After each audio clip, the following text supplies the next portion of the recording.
ওম বাসুদেৱায় নমঃ। প্ৰিয় দৰ্শক, আজিৰ প্ৰস্তুতি হৈছে ভগৱান শ্ৰীকৃষ্ণৰ প্ৰেয়সী ৰাধাৰ মৃত্যু কেনেকৈ ঘটিছিল, ভগৱান শ্ৰীকৃষ্ণই প্ৰিয়বাহীটোক কিয় ত্যাগ কৰিছিল। প্ৰিয় দৰ্শক, পুনৰবাৰ স্বাগতম জনাইছোঁ নতুন এটি ভিডিঅ'লৈ।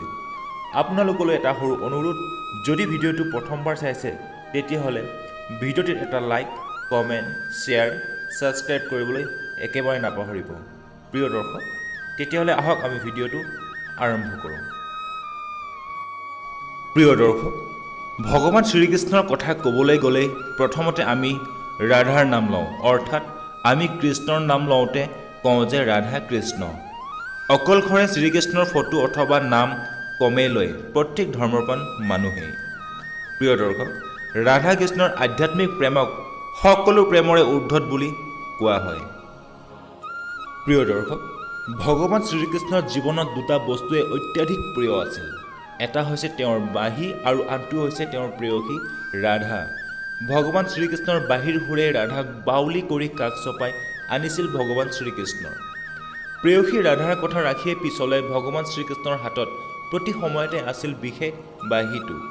সেয়েহে ভগৱান শ্ৰীকৃষ্ণ আৰু ৰাধাৰ প্ৰেমৰ প্ৰতীক হিচাপে বাঁহীটোকে গণ্য কৰা হয়। ভগৱান শ্ৰীকৃষ্ণৰ প্ৰেয়সী হ'লেও ৰাধা এগৰাকী সাধাৰণ নাৰী আছিল। প্ৰকৃতিৰ নিয়মৰ পৰাও ৰাধাই পৃথক নাছিল। সেয়েহে ৰাধাৰ মৃত্যু সাধাৰণ মানুহৰ দৰে প্ৰকৃতিৰ নিয়ম মানিয়েই ল'ব লাগে। কিন্তু ৰাধাৰ মৃত্যুক লৈ বহু সময়ত বহুতৰ কাহিনী মুখে মুখে। প্ৰকৃততে কৃষ্ণৰ প্ৰেয়সী ৰাধাৰ মৃত্যু কেনেকৈ হৈছিল, কেনেকৈ এদিন প্ৰিয়তমা প্ৰেয়সীৰ পৰা বিচ্ছিন্ন হৈ গৈছিল ভগৱান শ্ৰীকৃষ্ণ। প্ৰিয় দৰ্শক, আহকচোন আমি জানো যে ভগৱান শ্ৰীকৃষ্ণৰ প্ৰেয়সী ৰাধাৰ মৃত্যু কেনেকৈ হৈছিল।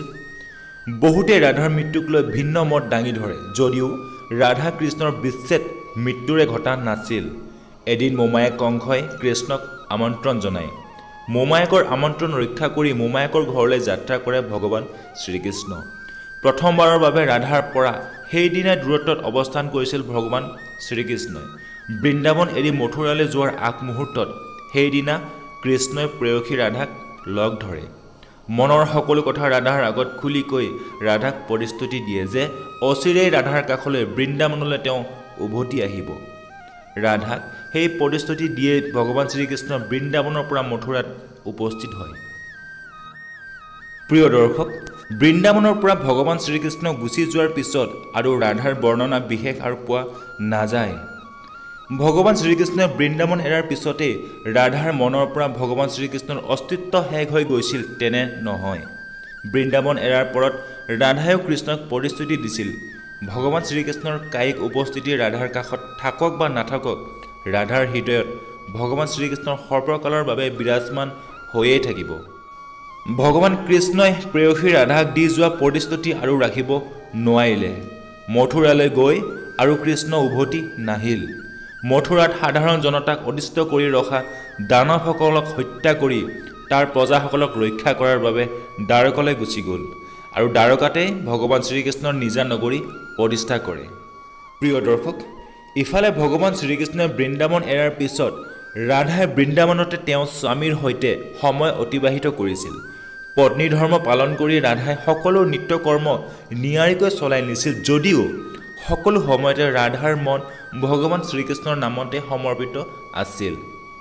ভগৱান শ্ৰীকৃষ্ণৰ প্ৰেম পাবৰ বাবে সদায় ব্যাকুল হৈ থকা ৰাধা কৃষ্ণৰ অপেক্ষাতেই জীৱন ত্যাগ কৰাৰ সময় আহি পৰে।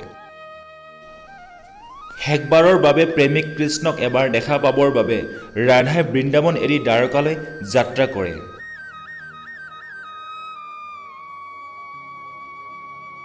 দ্বাৰকাত উপস্থিত হৈয়ে ৰাধাই গম পালে যে তেওঁৰ প্ৰেমিক কৃষ্ণই ইতিমধ্যে বিয়া কৰাইছে। দ্বাৰকাৰ ৰাণী তথা ভগৱান শ্ৰীকৃষ্ণৰ পত্নী হৈছে ৰুক্মিণী। ৰুক্মিণী তথা সত্যভামাৰ কথা গম পোৱা মাত্ৰকে ৰাধাই দুখী হোৱাৰ পৰিৱৰ্তে সুখী হৈ পৰে। কিন্তু ভগৱান শ্ৰীকৃষ্ণৰ চহৰ দ্বাৰকাত ৰাধাক কোনেও চিনিব নোৱাৰিলে। ৰাধাই দ্বাৰকাৰ ৰজা তথা তেওঁৰ প্ৰেমিক কৃষ্ণক অনুৰোধ জনালে যে তেওঁ প্ৰসাদত ৰাধাক এগৰাকী সেৱিকা হিচাপে নিযুক্তি দিয়ক। ৰাধাৰ কথা মানিয়ে ভগৱান শ্ৰীকৃষ্ণই ৰাধাক তেওঁৰ বিশেষ সহায়িকা হিচাপে নিযুক্তি দিয়ে, কিন্তু সকলো সময়তে প্ৰেমিকৰ কাষত থাকিবলৈ পাইছিল যদিও ৰাধাই কৃষ্ণৰ পৰা পূৰ্বৰ সেই প্ৰেম লাভ নকৰিলে। পূৰ্বৰ সেই আধ্যাত্মিক প্ৰেমৰ ভাৱ আৰু প্ৰসাদত নাপালে ৰাধাই। সেয়ে ভগৱান শ্ৰীকৃষ্ণৰ নগৰী দ্বাৰকা এৰি যোৱাৰ সিদ্ধান্ত লৈ ৰাধাই। হয়তো দূৰলৈ গুচি গ'লে কিজানি প্ৰেমিক কৃষ্ণই উভতাই পায়েই। প্ৰিয় দৰ্শক, এতিয়া প্ৰশ্ন হয়, দ্বাৰকাতে মৃত্যু হৈছিল নেকি ৰাধাৰ? ভবামতে ৰাধাই এদিন কাকো নজনোৱাকৈ দ্বাৰকা ত্যাগ কৰে। কিন্তু কলৈ যাব ৰাধা সেই বিষয়ে তেওঁ নিজেও জনা নাছিল। ৰাধাই মনে মনে দ্বাৰকা ত্যাগ কৰিলেও ৰাধাৰ মনৰ কথা বুজি উঠিছিল তেওঁৰ প্ৰেমিক ভগৱান শ্ৰীকৃষ্ণই। সেয়ে ৰাধা ওলাই যোৱাৰ পিছতে তেওঁ দিব্য দৃষ্টিৰে সকলো নিৰীক্ষণ কৰি আছিল। ৰাজধানী পাৰ হৈ যেতিয়া ৰাধাই জংঘলৰ দিশে যাত্ৰা কৰিছিল, হঠাতে ৰাধাৰ সন্মুখত ভগৱান শ্ৰীকৃষ্ণৰ আৱিৰ্ভাৱ হয়। ৰাধা তেতিয়া সম্পূৰ্ণৰূপে ভাগি পৰিছিল। প্ৰেমিকক সন্মুখত দেখা মাত্ৰকে উজ্বলি উঠিছিল ৰাধাৰ মুখ। প্ৰেয়সীক কৃষ্ণয়ো সুধিছিল, আছেনে কিবা দাবী? তেতিয়া ৰাধাই কৈছিল যে শেষবাৰৰ বাবে তেওঁৰ ভগৱান শ্ৰীকৃষ্ণৰ বাঁহীৰ মাত শুনিব বিচাৰিছিল। সেয়ে প্ৰেয়সীৰ ৰাধা ৰাখি ভগৱান শ্ৰীকৃষ্ণই সুমধুৰ স্তৰত বজাইছিল তেওঁৰ বাঁহীটো। প্ৰিয় দৰ্শক, দিন বাগৰি গৈ থাকিল। লাহে লাহে ৰাধাৰ শৰীৰো ভাগি আহিল। ভগৱান শ্ৰীকৃষ্ণ কিন্তু থমকি নৰল। তেওঁ বাঁহীৰ সুমধুৰ স্বৰ ৰাধাৰ শুনিয়ে থাকিল। এনেকৈ এদিন ভগৱান শ্ৰীকৃষ্ণৰ বাঁহীৰ স্বৰ শুনি শুনিয়ে ৰাধাই দেহত্যাগ কৰি আধ্যাত্মিক ৰূপ ধাৰণ কৰিলে। ভগৱান শ্ৰীকৃষ্ণৰ প্ৰেমত বিলীন হৈয়ে দেহত্যাগ কৰিলে প্ৰেয়সী ৰাধাই। প্ৰেয়সীৰ মৃত্যু শোক সহিব নোৱাৰি সেইদিনাই ভগৱান শ্ৰীকৃষ্ণই তেওঁৰ অন্যতম প্ৰিয় বাদ্যযন্ত্ৰ বাঁহীটোক ভাঙি পেলায়। প্ৰিয় দৰ্শক, আজিৰ প্ৰস্তুতি কেনেকুৱা পালে নিশ্চয় আমাক কমেণ্ট কৰি জনাব। আৰু যদি ভিডিঅ'টো ভাল লাগিছে তেতিয়াহ'লে ভিডিঅ'টোত এটা নিশ্চয় লাইক, কমেণ্ট, শ্বেয়াৰ আৰু ছাবস্ক্ৰাইব কৰিবলৈ একেবাৰে নাপাহৰিব। প্ৰিয় দৰ্শক, আজিলৈ বিদায় দিয়ক। জয় শ্ৰীকৃষ্ণ, জয় শ্ৰীৰাম।